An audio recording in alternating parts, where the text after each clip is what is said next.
Ես վստահ եմ հիմա մեզ նայում են մարդիկ, վաղն են, մյուսօրն են նայելու, այս ողջ ընթացքում կնայեն մարդիկ, ովքեր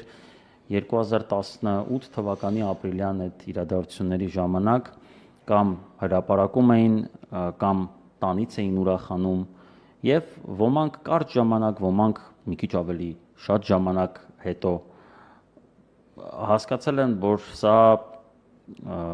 այն չէր, ինչ որ իրանք կուզեին, որ լիներ, եւ հասկացել են, որ սխալվել են այդ իրենց ակնկալիքներում եւ նաեւ որոշ դեպքերում գործողություններում։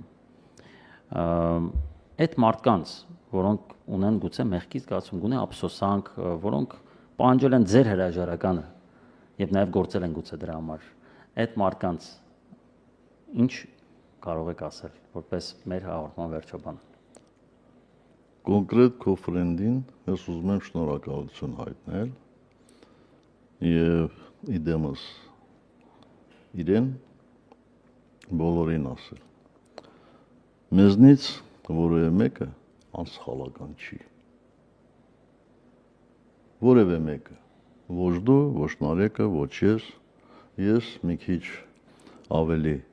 շատ կամ շատ ավելի շատ, ճիշտ ձևակերպումը սա է, որովհետև